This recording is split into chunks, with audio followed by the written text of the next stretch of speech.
Hello, Rofiwa. Thank you so much for this opportunity. I'm joined by the newly elected Treasurer-General of the African National Congress, Dr. Gwen Ramokgopa. Ma'am, I mean, since your election, becoming the first woman to occupy this all-important position, you've been inundated with so much activity. At least today, this has come to an end. But this is the new year now. What are your priorities, considering the fact that your office is actually the lifeblood of the African National Congress? Without money, it can't function, isn't it?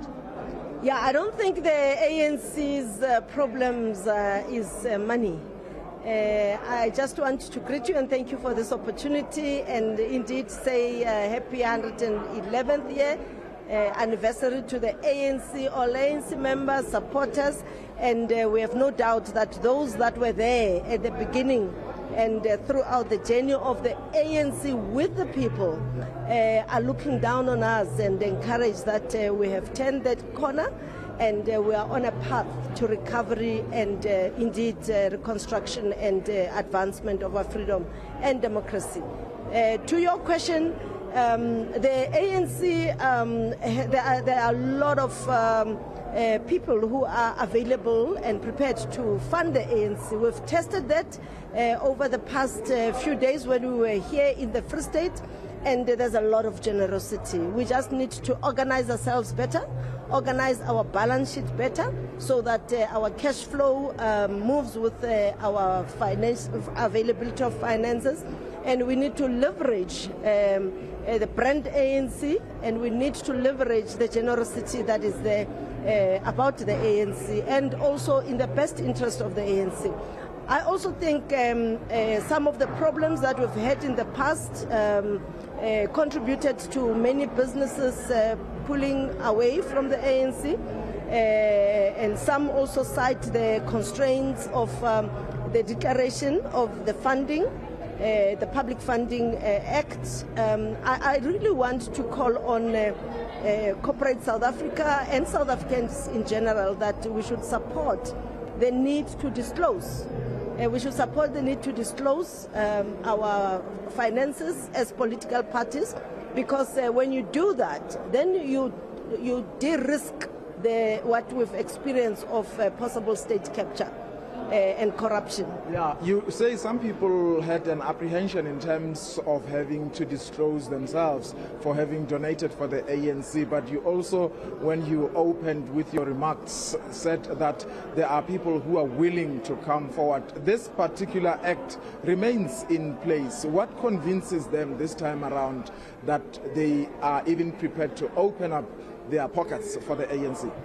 Oh, they've demonstrated. They've opened up their pockets during the Gulf Day. They've opened up pockets at the dinner yesterday. There has just been a lot of generosity. Many have already contacted me to indicate that we must follow up. So I really believe that there are those that are prepared and available, but there are some that were apprehensive.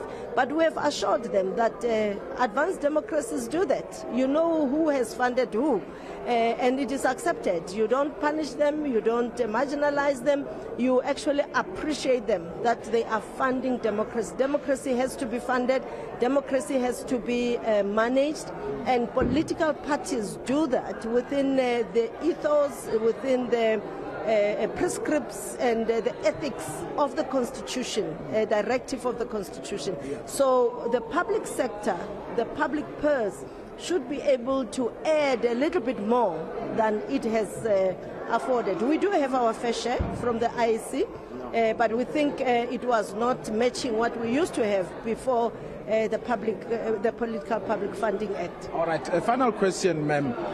I'm not too sure, enlighten me. Has there been a decision taken by the conference that the position of Treasurer-General, which previously has always been full-time at Luthuli House, has there been any suggestion that it will continue, or you will be deployed in government or anywhere else, or will you remain an official full-time person at Luthuli House? The only person who talks about deployment in government is the President. So I will leave that to the President.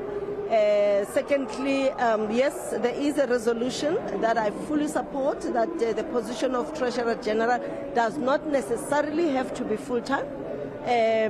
Well, I could run my practice like Dr. Kuma. Many, did whatever they did, and they held office in the ANC. I could work with the academic sector, I could be in business, I could consult anywhere else. So government is not the only option. I'm still looking at my options. Thank you so much, Dr. Gwen Ramokgopa, the first female to hold this position of Treasurer General in the African National Congress.